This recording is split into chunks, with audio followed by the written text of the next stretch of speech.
other prayer to make in your life, and sometimes we get in those places where we don't know what words to say. We don't know what prayers to make. That one is enough. Have your way in me. It's especially apropos today because this is Aloha Sunday, and on every Aloha Sunday in this church, we celebrate the Hawaiian spiritual tradition. And we take a proverb that was collected in a book called Olelo No'eau, which means wisdom sayings, by Dr. Mary Kavena Pukui. And the one we're looking at today is this. I kani no ka pahu, I ka olohaka o loko. I'm not going to tell you what it means yet, but I'm going to give you some hints. This is a hint. This is called an ipu. It's made of a gourd. Makes a cool sound, yeah? This is a drum. This is a Native American drum, but the Hawaiians had all kinds of drums as well, too.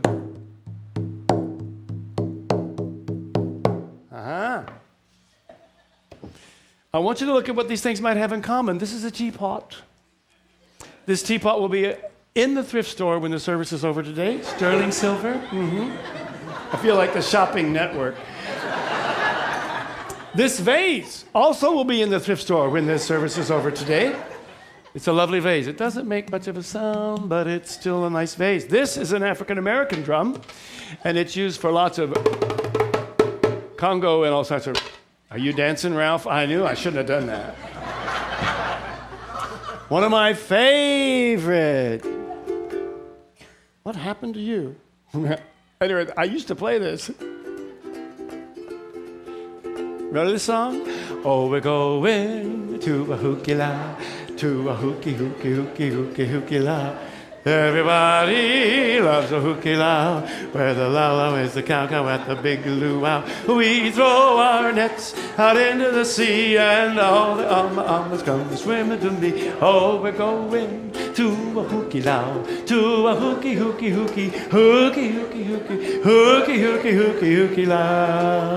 You did really good.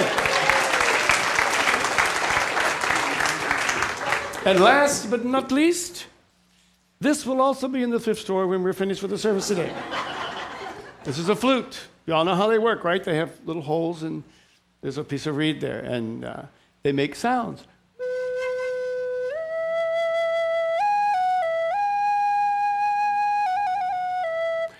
This one is slightly defective, and you'll see what I mean in just a moment.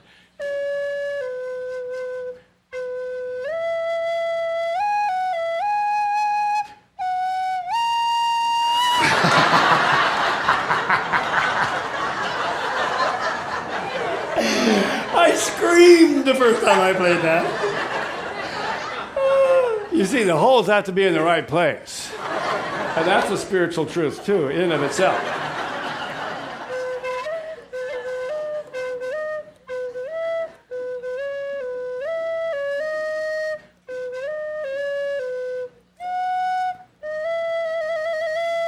What song is that?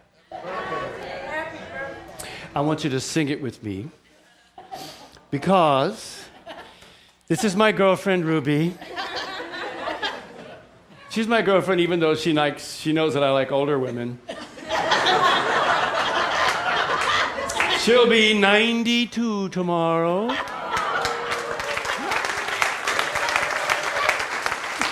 She's from Jamaica. So let's sing. Happy birthday to you. Happy birthday to you. Happy birthday, dear girlfriend. Happy birthday to you.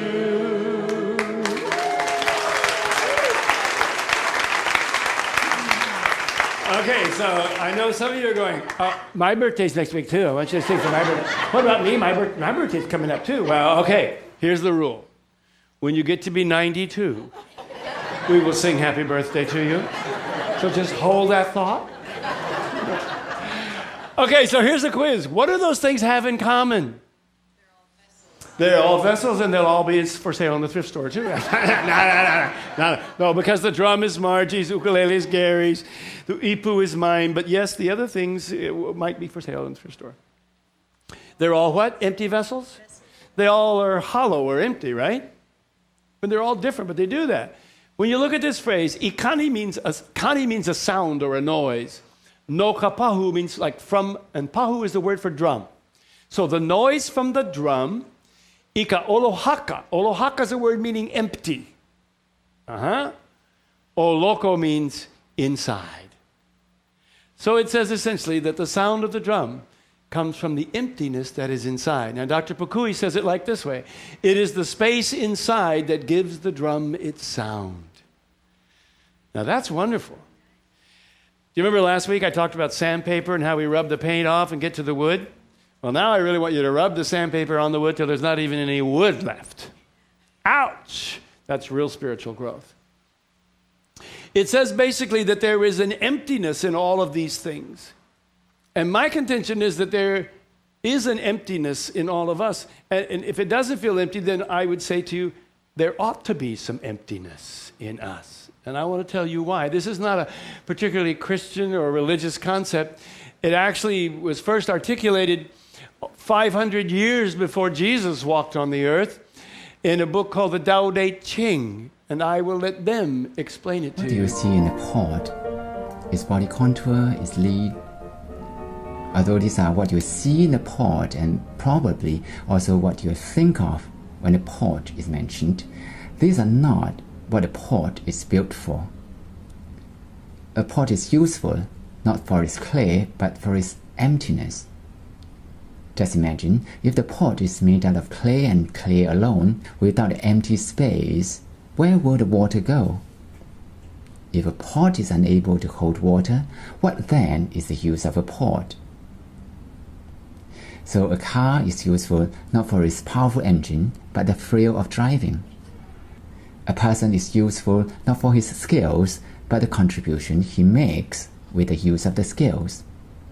A failure is not a failure, but a seed for success. Seeing the difference is important as it takes you to the core of existence. We mold clay into a pot, but it is the emptiness in it that makes the pot useful. We work with being, but non-being is what we use. A couple of slides before that, he said, when we understand that, then we're able to get to the core of existence. We can get beyond the pain. So each one of us, in a sense, is a vessel. And if you're like me, and like most people, we pay enormous amount of attention to the way my vessel looks. You know, we put on the clothes and go, does this make my vessel look big?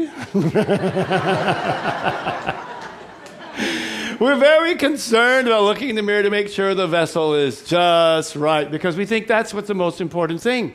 My contention is, it's not the vessel, it's something inside. And it's not just my contention as well, too. Jesus was pretty clear about this when he encountered the Pharisees. In the Gospel of Matthew, he says, "You're hopeless, you religion scholars and Pharisees, frauds. You burnish the surface of your cups and bowls so they sparkle in the sun, while the insides are maggoty with your greed and gluttony. Stupid Pharisee, scour the insides, and then the gleaming surface will mean something." Do you understand what he's saying? The insides is filled with all kinds of icky stuff. So it's a waste. Making sure the outside is fine. We are paying attention to the inside today. And my good old preacher word exhortation to you is to begin to think about how to create some emptiness. How are we going to get that emptiness?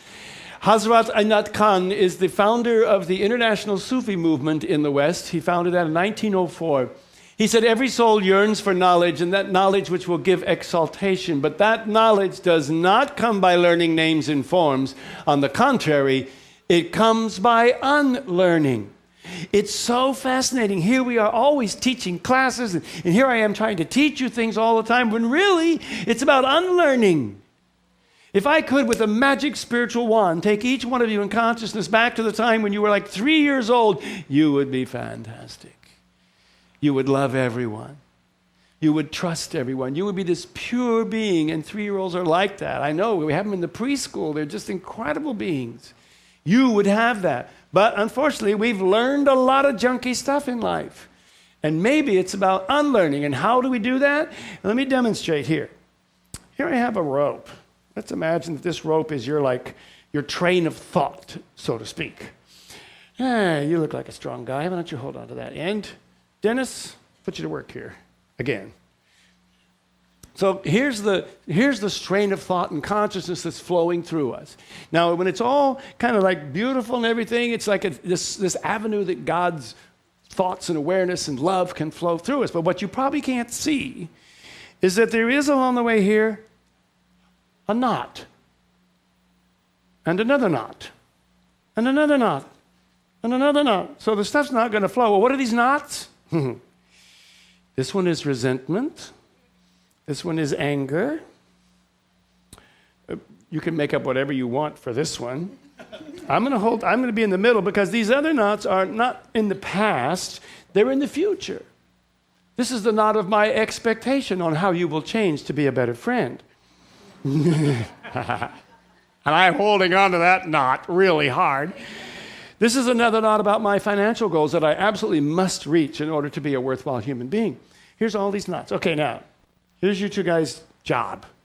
They're just simple overhand knots, just one little lie. I didn't do anything complicated because I was a Cub Scout too long ago, but there's the knot. You see this knot, simple little knot? Now what I'd like for you to do is each of you to come to that first knot, hold on here, and then untie it. Go. Come on. It's just a little knot. You can't do it? A big guy like you can't do it. You can't do it? Why? Because we're holding on to it. I am never going to heal this resentment, this forgiveness, any of this stuff unless I try it. This is the voice of God. Let go. Let go. Let go. Let go. Oh, let go. Now, if I was to give this to you, do you think you could untie it? No, yeah, it would take a little time, sure, depending on how tight you had held on to it. But there are tools for this. You know, the sailors have these little tools that can do it. We have tools too. It's called therapy, prayer, meditation. But I think in time, don't you think you could untie that? I'm going to let you sit here during the service and do it because if you can just get one, it would really help me because I want people to know you can really do it. The whole point of that is to know that because our thoughts are jammed up with these stoppages that stop that spiritual energy to flow in, it's there because we're holding tight to it. We can't possibly untie that unless we do it. One of the things we could use is forgiveness. Oh my God, that can untie knots. Yeah? The very first 2 weeks ago, I talked about what are you supposed to do when you encounter those people who are challenging in your life? What do we do with them? We love them, and we let them bring out the God self in us. That can untie knots. There is no knot in your life that you and God cannot untie together. None. Don't anyone say, I am just full of these knots, and I've never, It's a choice. We let go of them, we can untie the knots. You understand? It's critical. That letting go is an essential part of this whole process. Simone de Beauvoir is a wonderful woman who in the early part of last century up into the 1950s was an existential philosopher, and she was also one of the key women who was the founder of the women's movement back in the 1950s and 60s. She wrote and said, I tore myself away from the safe comfort of certainties through my love for truth, and truth rewarded me. You see, the motivation for Dennis to untie this knot is not only because I asked him to, but he wants to have a clear conduit for that energy of God to flow. That's the truth. The truth. He may not know what it all is, but it doesn't make any difference. The knot's got to go, so it'll flow through. The second one sounds like that, but it's not exactly like that. It's called empty the mind. Our minds are full of stuff. It's not always bad stuff, but you know, the universe abhors a vacuum. You understand that? If there's an empty space, it will be filled. Is there anyone here who has in their home an empty drawer? You do? Oh, Zen Master, I applaud you. You are such a... no wonder you shimmer. You are almost exalted. You have empty closet space? I'm coming to your house. I got a couple of boxes. Just give me the address when we're done. Yeah, we can do it. How many hands went up? Let me see them again. One, I can count them. Well, you don't even, yeah. A bicycle doesn't count. Look how few there are. The rest of us are usually probably struggling to stuff things in, and it's a constant thing of, do I give this to the thrift store or not? It's an ongoing thing. Our minds are like that. They're filled with stuff. Somehow we think that if it's not filled with stuff, they're not only filled with, other kind of thoughts, but they're filled with, like, what am I going to do for lunch after church? And who's going to do the laundry? And then who's going to pick up this? And I need to go to Long's and get that again. And blah, blah, blah. We got a gazillion of them flowing through. How can there be any kind of space for the Spirit of God to be in our heads if we are so completely filled with the trivia of life? Can't happen. Now, I'm not suggesting that we walk around with, like, I don't know where I'm going, I don't know what I'm doing, I have no thoughts in my head whatsoever. I'm not suggesting that. There are times when we have to have thoughts in our head. We have jobs to do, we have relationships that have to be healed. We have all these kind of things going on that does require space. But there must also be empty space. If we are full completely of ourselves and the trivia of life, then there is never going to be a grounding place for God. Charles Fillmore is the co-founder of this movement called Unity. And he said, as children outgrow their clothes, we outgrow our ideals and ambitions, broadening our horizon of life as we advance. There must be a constant elimination of the old to keep pace with this growth. When we cling to our old ideas, we hinder our advance or we stop it altogether. Do you know those kind of people who live that way, who can't let go of anything? I think there was a TV reality show about that once, wasn't there? Hoarders. Oh, we have big judgment about those hoarders because it's all on the outside. But how much are we hoarding on the inside? How much are we hoarding? What kind of judgments are we hoarding against people? What kind of resentments and anger? It's incredibly important. This is from the Katha Upanishad, a beautiful Hindu tradition. It says, when all the senses are stilled, when the mind is at rest, when the intellect wavers not, then, say the wise, is reached the highest state. He who attains it is free from delusion. It's a beautiful verse in the Psalms. It says, be still and know that I am God. It doesn't mean be still. Don't bug me, I'm knowing God.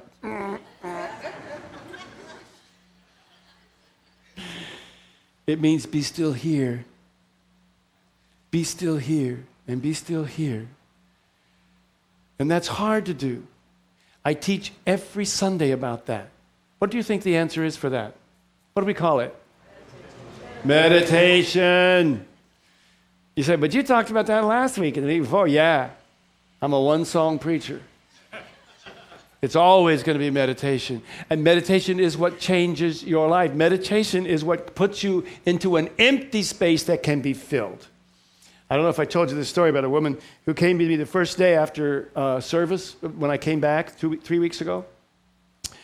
And she had been coming to this church faithfully and regularly since before I came. That was 9 years ago. She said to me, I finally started doing what you told us to do. And I thought, oh, geez, what was that? I'm always telling people what to do. She said, I finally started meditating. After at least 9 years of me saying it somewhere every Sunday. And then she said, it has changed my life. So much so that when I go to work, the person who sits next to me said to me the other day, I want to know where the old you went. Because who's sitting here now is not who used to sit here. It's a different person. And all she did was begin a practice of meditation. You're going to build up a resentment against me doing this until you start. So you might as well just hurry up and start. Because once you start and you like it, you'll be able to go, oh yeah, that's right, that's really good. You won't go, oh, not again, meditation.